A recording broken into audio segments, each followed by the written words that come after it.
آپ نے فرمایا کہ آپ کام کر رہے ہیں عمر خیام کی رباعیات کے منظوم ترجمے پر جی اور اسی طرح اپنی غزلوں پر بھی جو رباعیات کی بحر میں کہی گئی ہیں. جی دو سوال میرے ذہن میں ہیں تو باری باری میں آپ کی خدمت میں رکھتا ہوں.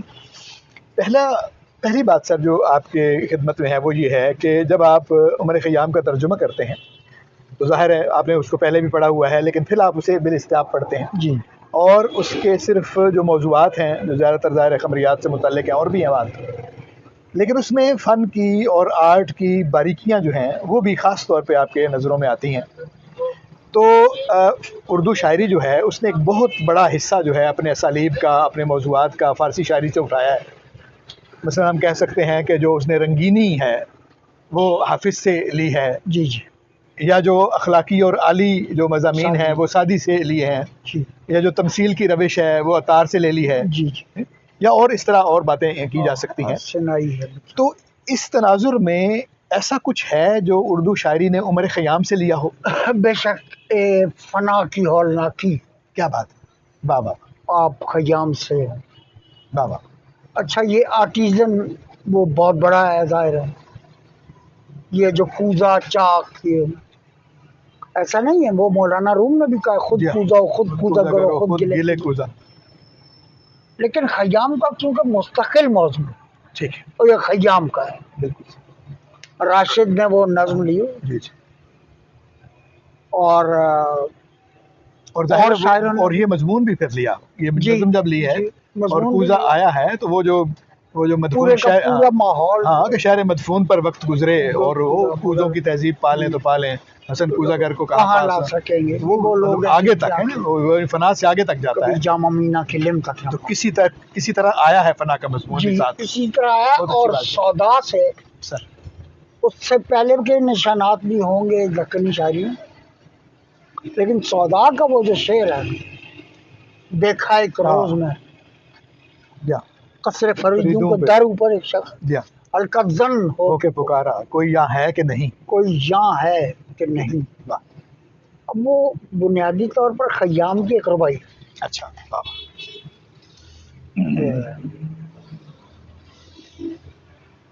انکسر کے بر چرخ ہمیں زد پہلو، وہ آسمان جس نے اس محل کے سارے کناروں کو ڈھانپ رکھا، بردرگہ او شہن نہادن بے روح، ہاں اور جس درگاہ میں بادشاہ بھی سر جھکا کے آتے. دیدیم کے بر کنگریش فاختی، میں نے دیکھا ہم نے دیکھا کہ اس کے کنگرے پر بیٹھی ہوئی ایک فاختہ کلش کے کنگرے. دیدیم کے بر کنگریش فاختی بن شستے بیٹھی ہوئی ہے، ہمیں گفت کہتی جا رہی ہے کو کو کو. واہ. اب یہ جو کو کو ہے نا، ہاں کوئی یہاں ہے کہ نہیں. کیا بات. یہ محض آواز نہیں ہے اس کی کو کو کوکتی ہے فاختہ، ہاں جی ہاں. لیکن کو کا مطلب ہے کہاں. جی ہاں فارسی ہاں جی ہاں. کون کدھر، کون کدھر. اب کدھر چلے گئے. ہاں کدھر ہے وہ سب کچھ. ہاں کہاں ہے وہ کہاں ہے وہ سب کچھ.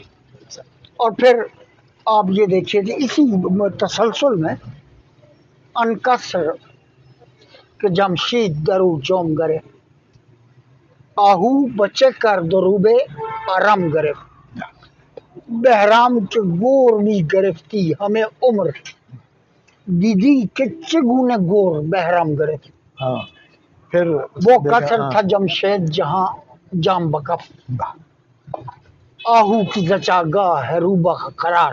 کیا بات ہے. کیا بات. بہرام رہا گور خروں کے پیچھے، ایک روز کیا گور میں نے پھر اس کو شکار. سبحان اللہ. واہ واہ. یہ اس کا. کیسا اچھا لکھا. واہ واہ. اور آپ یہ دیکھیں کہ اردو شاعری سے کیا اور فارسی شاعری نے بھی خیام سے کیا لیا. نہیں آپ امیج بھی دیکھیں نا، امیجز تباہی ہولناکی. ایک چیل ایک ممٹی پہ بیٹھی ہے دھوپ میں، گلیاں اجڑ گئی ہیں مگر پاسباں تو ہے. اب دیکھیں وہ ایک امیج تو آتا ہے نا. دونوں میں سٹائر بھی. ہاں سٹائر بھی ہے. وہ بیٹھی ہے اور دیکھ رہی ہے کہ کیا ہے. جی سٹائر ہے. جی ہاں. میں یہ کہہ رہا تھا کہ محض اردو نے فارسی شاعری نے بھی برے صغیر کی فارسی شاعری، جی جی جی ایرانی تو ہے ہی، جی جی برے صغیر کی فارسی نے بھی عمر خیام سے بہت کچھ لیا ہے. ہاں، اس سے پھر اردو میں بل واسطہ آیا ہوگا نا. اس میں میں مثال دیتا ہوں جناب کہ خیام کہتا ہے کہ بادشاہانو سرانو سروران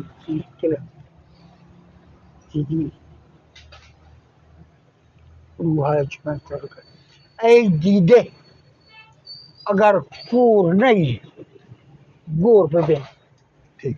اے آنکھ آنکھ اگر تو اندھی اندھی نہیں تو ہے قبر کو دیکھ. قبر کو دیکھ. ان اے دیدے اگر کور نہیں گور پہ بن، ان عالم پر فتنے پر شور ببن، شاہانو سرانو سروران زیر گلند روحائے چمہ در دہن مور ببن. اے آنکھ اگر تو اندھی نہیں تو گور کو دیکھ، اس عالم پر فتنہ و پر شور میں. ٹھیک ہے. بادشاہ سردار شاہانو سرانو سروران جی زیر گلن. اب مصر جہاں تمام ہو رہا ہے، ہاں وہاں خیام نے بڑے بڑے بادشاہوں سرداروں اور سروروں کو مٹی کی تہ میں دکھا دیا. ایسے زیر گلن تھا. زیر گلن ایسے روحائی چمہ، اور ان کے چاند جیسے چہرے چیونٹیوں کے منہ میں. یہ وہ کمال ہے خیام کا.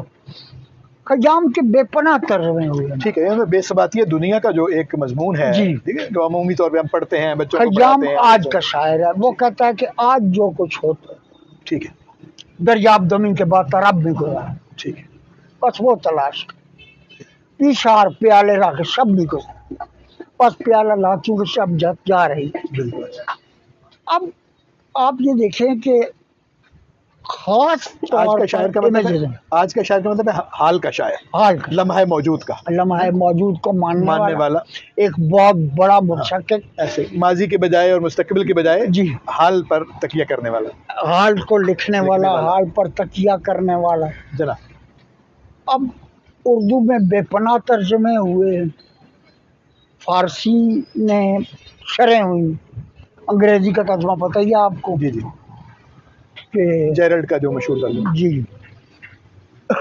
جب وہ شاہد کا لفظ ہوتا ہے اور اس کو گواہ کے طور پہ وہ لکھتا ہے محبوب کو، جیرلڈ، تو وہاں بڑی طبیعت اکتاہٹ ہوتی ہے. ہاں کہ مطلب ظاہر ہے اس کے اگرچہ بعد پیرالل نظمیں بہت اچھی. تو کوشش کی گئی ہے کہ الحاقی کام جو خیام کا، میری نظر جن سے ہمارے بڑے بڑے استاد اختلاف بھی مجھ سے رکھتے ہیں کہ یہ تم کس سطح پر ان کو الحاقی کہہ رہے ہو. میں یہ کہتا ہوں کہ ضروری نہیں ہے کہ اگر خیام ایک خیمہ دوز کا بیٹا ہے، سارے خیام ہوتے ہی خیمہ دوز، تو وہ اپنے اس پیشے کو اپنی رباعیوں میں لائے بھی. ہاں یہ اس لیے الحاقی ہے کہ یہ خیام کے باپ کو نظر میں رکھتے ہوئے یہ خیمہ تناب چوب یہ کہا گیا. اب خیام کا کمال آپ دیکھیے، دنیا کا سب سے بڑا امیجسٹ جو آج تک میں نے پڑھے ہیں اور جو پاؤنڈ سے 700 سال پہلے گزرا ہے، وہ خیام ہے. کیا بات. وہ ایسا ہے کہ ہر ذرے کے در خاک زمینی بودست، پیش از من و تو تاج نگینی بوده، گرد از رخ نازنین به آرام فشان، کن ہم رخ خود نازنینی بوده. کہتا ہے کہ ہر ذرہ زمین کا جو ہے ہوتا ہے وہ مجھ سے اور تجھ سے پہلے کسی تاج کا، نگیدہ تھا. کسی نگینے کا ذرہ تھا. اچھا کسی تاج یا کسی نگینے کا ذرہ تھا. ذرا محبوب کے چہرے سے گرد آہستہ جھاڑ، کیا پتا وہ گرد بھی کسی کا چہرہ رہی. کیا بات ہے. کل پاؤں ایک کا سہ سر، سبحان اللہ سبحان اللہ. وہ ریسائکلنگ جو ہے سر وہ استخوان شکستوں سے چوٹ، کہنے لگا کہ دیکھ کے چل رہا بے خبر میں بھی کبو کسی کا سر پر غرور تھا. یہ خیام کی یکسر وہ استخوان شکستوں سے چور تھا. کیا بات ہے.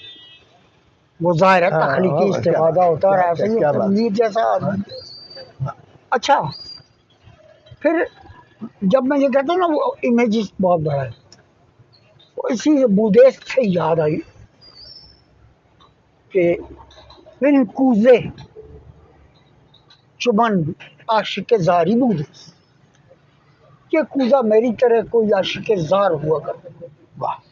دربند سر زلف نگاری بود، یہ یار کی زلف سے وابستہ تھا. ان دستے کے بر گردن ہے وہ بھی یہ دستہ جو تو اس کوزے کی گردن پہ دیکھ رہا ہے، دستیش کے در گردن یاری بود، یہ وہ ہاتھ ہے جو کبھی یار کی گردن میں حمائل. کیا بات کیا بات. اب آپ بہت سے سامنے پوری وہ تصویر ہے، اور کہاں کا خیال کہاں جا ملا ہے اس کو. کمال اس کا یہ دونوں امیج آپ دیکھیں، کوزے کو بھی اور جاوے. کیا بات. سطح پر واہ واہ. وہ بیان کرتا ہے اور فنا کو سیکھنے کی چیزیں. سبحان اللہ کیا کس کس سطح پر. سبحان اللہ.